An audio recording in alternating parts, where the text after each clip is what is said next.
सौंपी नगर सुचि सेवकनी,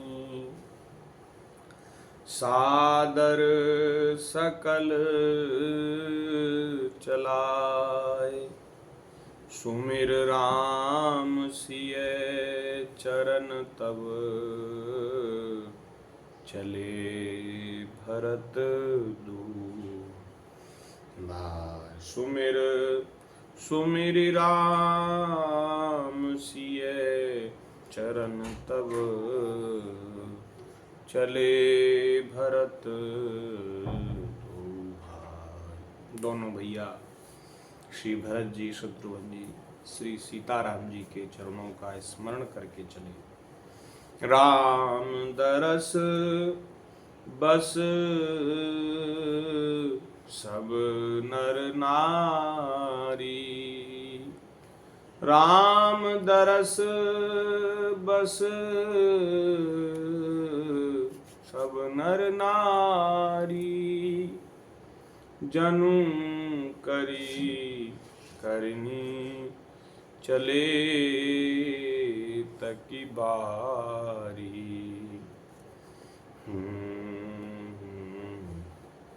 बनसिय राम समुझी मन माही, सादर भरत पयादि जाही। श्री सीताराम जी वन में हैं, ऐसा मन में विचार करके श्री भरत जी महाराज छोटे भैया शत्रुघ्न जी समेत पैदल ही जा रहे हैं। हाथी घोड़े रथ आदि चल रहे हैं, लेकिन श्री भरत जी महाराज पैदल ही जा रहे हैं। और सब नर नारी अयोध्यावासी जन वे सब श्री राम जी के दर्शन के वश होकर ऐसे चले मानो प्यासे हाथी हथनी। बहुत जोर की प्यास लगी हाथियों के झुंड को, तो जैसे बावली की ओर, तालाब की ओर जैसे बड़े वेग से जाते हैं, ऐसे ही सब लोग श्री राम जी के दर्शन के लिए प्यासे हैं, दर्शन के लिए लालायित हैं। तो वे लोग सब ऐसे चले जैसे हाथियों का, हाथनियों का झुंड हो। उसमें श्री भरत जी महाराज तो पैदल ही जा रहे हैं। क्यों पैदल जा रहे हैं? क्योंकि श्री राम जी के दर्शन के लिए जा रहे हैं। और किन राम जी के दर्शन के लिए जा रहे हैं? जो वनवासी हैं, हमारे बड़े भैया हैं, जो राजा बनने वाले थे, राजपद के अधिकारी थे, उनको वन में भेज दिया गया। और अब हम उनके चरणों में जा रहे हैं निवेदन करने, प्रार्थना करने। तो हमें कैसे जाना चाहिए? ये विवेक की बात है महाराज। और श्री भरत जी कितने विवेकवान हैं, कितने सुजान हैं, ये तो महाराज ब्रह्मा जी की बुद्धि भी नहीं समझ सकती। ब्रह्मा जी नहीं जान सकते कि श्री भरत जी महाराज प्रेमी जो होते हैं वो बड़े चतुर होते हैं, सुजान होते हैं। और यदि प्रेम के निर्वाह का विवेक यदि नहीं है किसी में, तो समझना चाहिए वे प्रेमी भी नहीं है। जैसे कोई डॉक्टर है, उसको दवा देना नहीं आता, इलाज करना नहीं आता, तो वो डॉक्टर कैसे हुआ? फिर तो वो झोला छाप है। कोई अध्यापक है, यदि उसको पढ़ाना नहीं आता तो वो फिर अध्यापक कैसा हुआ? उसका तो अध्यापक होना ही व्यर्थ हो गया। ऐसे ही कोई प्रेम को निभाना नहीं जानता तो वो प्रेमी कैसे हुआ? वो प्रेमी नहीं हुआ, वो तो फिर धोखेबाज है, नाटकबाज है। तो प्रेम का निर्वाह जो करना जानता है वही प्रेमी है। और संसार में हम देखते हैं कि प्रेम का निर्वाह करना कोई नहीं जानता। बहुत कम कोई होते होंगे, और वे जो होते हैं वे बड़े भाग्यशाली हैं। भले ही सांसारिक प्रेम किया जाए, लेकिन यदि सच्चे हृदय से प्रेम किया जाए तो वह अद्भुत है, सराहनीय है, वंदनीय है। हमारी नज़र में तो वो प्रणाम के योग्य हैं। और वास्तव में भैया प्रेम तो जो है सच्चा, वो श्री ठाकुर जी से ही हो सकता है। या तो पतिव्रता स्त्री अपने पति से करती है, अथवा कोई शरणागत प्रपन्न भक्त अपने भगवान से करते हैं, और तो कहीं प्रेम है नहीं। और जहाँ कहीं प्रेम की थोड़ी सूक्ष्म भी कणिका होती है ना, तो हमें ऐसा लगता है ठाकुर जी उसको अपना बना लेते हैं। जो कोई सच्चे प्रेमी होते हैं उनके ऊपर भगवान की कृपा हो जाती है। भगवान सोचते हैं कि प्रेम तो इसके हृदय में सच्चा है, लेकिन ये संसार में उलझा हुआ है, और संसार सच्चे प्रेम के योग्य नहीं है, क्योंकि यहाँ सब धोखे की दुनिया है, स्वार्थ, दंभ, छल कपट की दुनिया है। आप किसी से सच्चा प्रेम करो तो भी उसको कदर थोड़ी है आपके प्रेम की। प्रेम की कदर करना तो श्री ठाकुर जी जानते हैं। जो सच्चे प्रेमी है ना, उनको भगवान अपना बना लेते हैं। ठाकुर जी कहते हैं ये तो मेरे योग्य है। तो भैया प्रेम, हम कह रहे थे प्रेम में विवेक होता है, समझदारी होती है। ये समझदारी, ये विवेक श्री भरत जी में है। भरत जी महाराज तो प्रेम के सिंधु हैं, प्रेम की मूर्ति हैं। वे सुजान क्यों न हो, वे विवेकवान क्यों न हो। तो श्री रघुनाथ जी के दर्शन के लिए जा रहे हैं।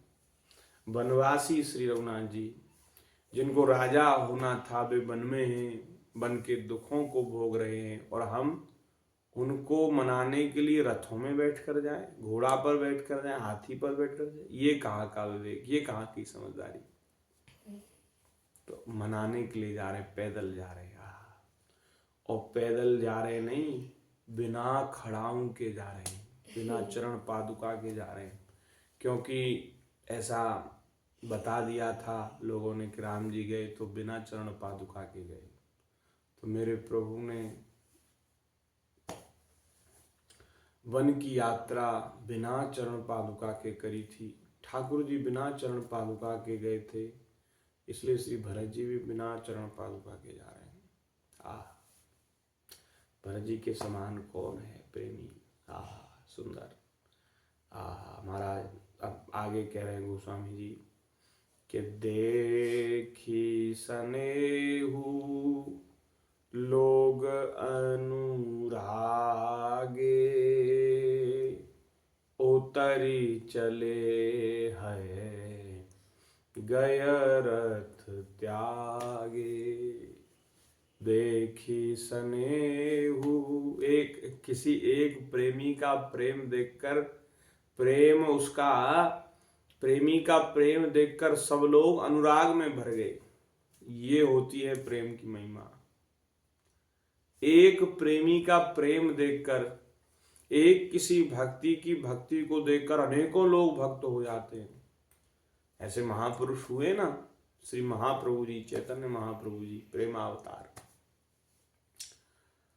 श्री गोस्वामी तुलसीदास जी, कबीरदास जी, सूरदास जी, रैदास जी, सेन जी, धना जी, नामदेव जी, तुकाराम, कितने महापुरुष, मीरा जी, कितने महापुरुष, उनके प्रेम को देखकर दूसरे लोग प्रेम में भर गए। यहाँ भी यही हुआ। श्री भरत जी का स्नेह देख करके सब लोग प्रेम में भर गए। और श्री भरत जी पैदल जा रहे हैं, तो सब लोगों ने अपने अपने वाहन त्याग दिए, रथों से, घोड़ों से, हाथियों से उतर गए और पैदल चलने लगे। उतरी चले है गय रथ त्यागे। अब थोड़ी दूर चले, फिर माताओं को यह पता चला, यह सूचना प्राप्त हुई कि भरत जी पैदल जा रहे हैं, बिना चरण पादुका के जा रहे हैं, और उनकी देखा देखी सब लोग भी। अब श्री प्रेम मूर्ति श्री भरत जी तो सबके वंदनीय हो गए। जब से उन्होंने राजसभा में जो प्रवचन दिया, भाषण दिया, तब से श्री भरत जी महाराज सबके हृदय में चढ़ गए। सब लोग ये सोचते हैं कि ये हमारे वंदनीय हैं, आदरणीय हैं, सम्माननीय हैं। तो हमारी जिनमें श्रद्धा होती है, तो जब वे पैदल जा रहे हैं तो हम कैसे रथ में बैठे। हमारे पूज्य जनों से तो हमें नीचे रहना चाहिए ना, हमारे पूज्य जनों से नीचे आसन पर बैठना चाहिए। हमारे जो पूज्य जन हैं उनसे कुछ लघु ही बन करके रहना चाहिए। तो वे तो पैदल जा रहे हैं, जो हमारे आराध्य हैं और हम लोग रथों में बैठकर जाएं तो ये उचित नहीं है। तो श्री भरत जी को देख करके सब लोग रथों से उतर गए, वाहनों से उतर गए, हाथी घोड़े से उतर गए और पैदल चलने लगे। तो ये बात जब माता को पता चली तो माता जी ने, रामचंद्र जी की माता जी कौशल्या जी ने पास जाकर और अपनी पालकी उनके समीप खड़ी करके उनसे कोमल वाणी से कहा, जाए समीप राखी निज डोली, राम मातु मृदुबानी बोली, तात चढ़ऊ रथ बलि महतारी। हे भैया, माता तुम्हारी बलैया लेती है, बलिहारी जाती है। तुम्हारा प्रेम, तुम्हारा स्वभाव, तुम्हारा व्यवहार, मैं इसकी बार बार बलिहारी लेती हूँ भैया, तुम्हें किसी की नजर न लगे। लेकिन मेरी एक प्रार्थना है, तुम रथ पर चढ़ जाओ, मेरी बात मानो, तुम रथ पर चढ़ जाओ, रथ पर चढ़कर के ही यात्रा करो, नहीं तो सारा परिवार, प्यारा परिवार, प्रिय परिवार और सब अवधवासी दुखी हो जाएंगे। क्योंकि तुम्हारे पैदल चलने से सब लोग पैदल चल रहे हैं और ये अयोध्यावासी जो हैं सब जने वो श्री रघुनाथ जी के वियोग के कारण भूखे प्यासे बिना सोए रात दिन रोते रोते दुखी हो गए हैं, दुर्बल हो गए हैं। अब ये मार्ग चलने के योग्य नहीं है। ये भी विवेक है, ये भी विवेक है। प्रेम में विवेक होता है, हठ नहीं होती। कौशल्या मैया ने विवेक पूर्वक ये विचार किया कि सब लोग दुखी हैं।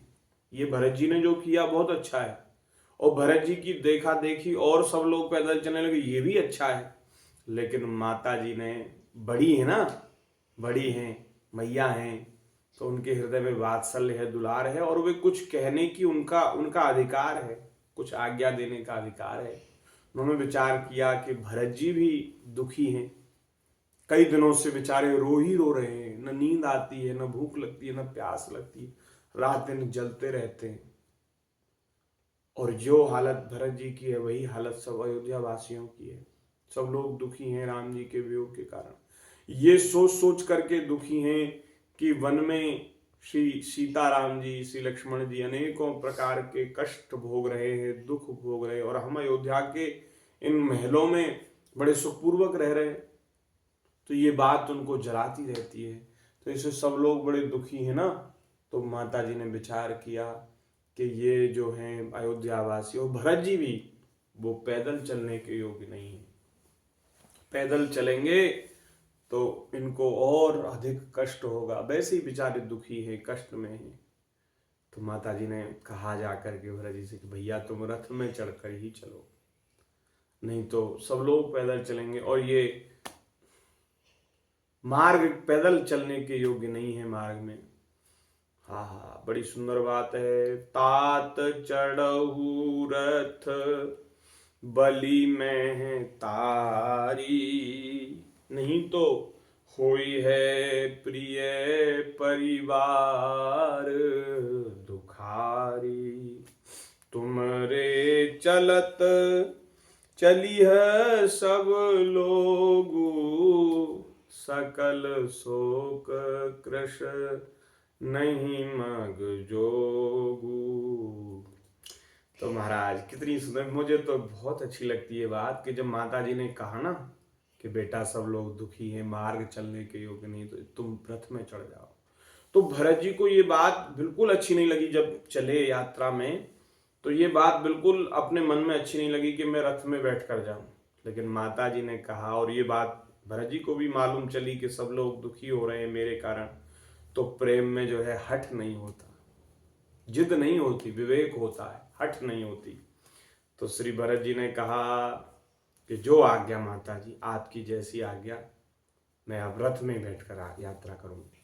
सिर धरी बचन चरण सिरु नाई, रथ चढ़ी चलत भये दो भाई। हमारा प्रेम, हमारा आग्रह, उसके कारण दूसरे लोग यदि दुखी हो जाए ना, तो फिर ठीक नहीं है, ये व्यवहार ठीक नहीं है। तो श्री भरत जी ने विचार किया कि माता की आज्ञा मानने में भलाई है। तो श्री भरत जी रथ पर चढ़ गए। तमसा प्रथम दिवस करी बासु, दूसर गोमती तीर निवासु। पहले दिन तमसा पर वास हुआ, तमसा नदी के किनारे, और दूसरा मुकाम गोमती के तीर पर किया।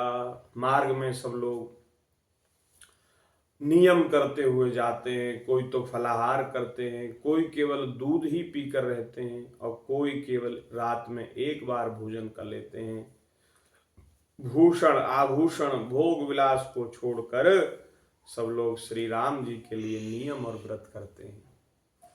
पय आहार फल असन एक, निशी भोजन एक लोग, करत राम हित नेम व्रत, परिहर भूषण भोग।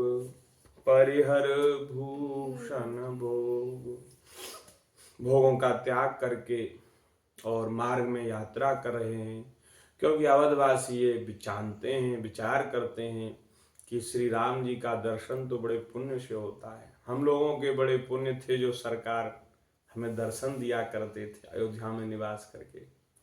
लगता है राम जी हमको छोड़कर चले गए तो इससे ऐसा लगता है कि हम लोगों के पुण्य नष्ट हो गए। तब पुनः श्री राम जी के दर्शन कैसे हों?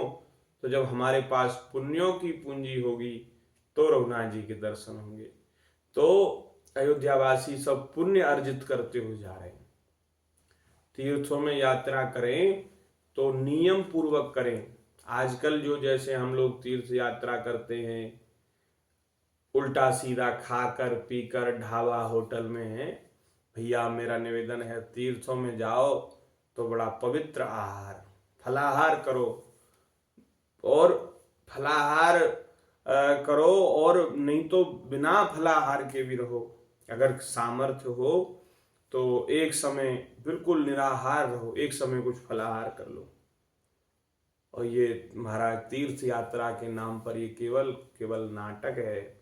इससे कोई लाभ नहीं है कि उल्टा सीधा खाया, जहाँ भी जो कुछ मिल गया सो खा लिया, और ना स्नान का विचार है, न पवित्रता का विचार है। मंदिर में, देवालय में, संतों के स्थान में कैसे जाना चाहिए वो मर्यादा तो मालूम ही नहीं है। और इस तरह से हम तीर्थ यात्रा करते हैं तो उसका क्या प्रयोजन। तो तीर्थों में नियम करते हुए जब वे जा रहे हैं तो इससे उनके पुण्यों की जो पूंजी है वो बढ़ रही है, और इससे लगता है कि श्री रघुनाथ जी के दर्शन होंगे। तो हम लोग भी पुण्य जो है इकट्ठा करें, अपने पुण्यों को खूब बढ़ावें, शुभ कार्य करें, मंगल कार्य करें, जिससे भगवान की ओर हम चल सके। यही मार्ग है। जब जीवन में धर्म का आचरण होता है तो बुद्धि शुद्ध होती है, बुद्धि निर्मल होती है, तब वह भगवान में, भजन में लगती है, सत्संग में लगती है।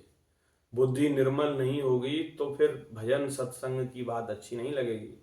भगवान के नाम की बहुत महिमा है, लेकिन वह समझ में नहीं आएगी।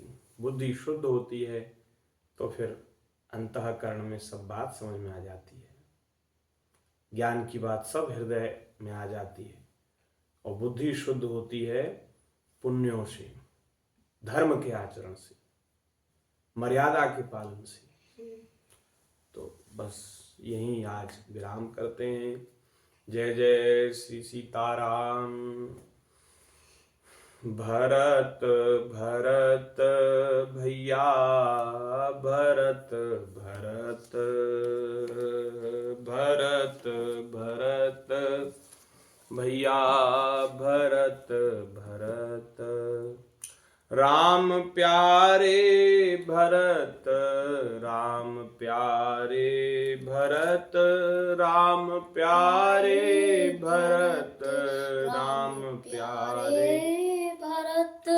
प्राण प्यारे भरत, प्राण प्यारे भरत, प्राण प्यारे भरत, प्राण प्यारे भरत। प्रेम सिंधु भरत, प्रेम सिंधु भरत, प्रेम सिंधु भरत, प्रेम सिंधु भरत।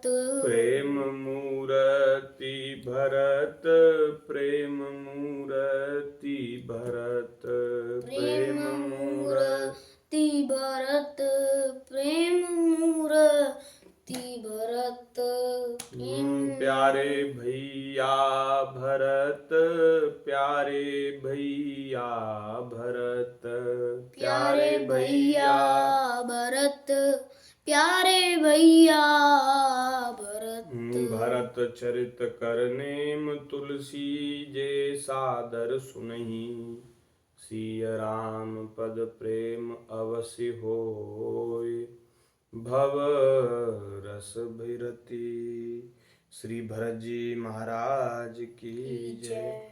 श्री सीतारामचंद्र भगवान की जय।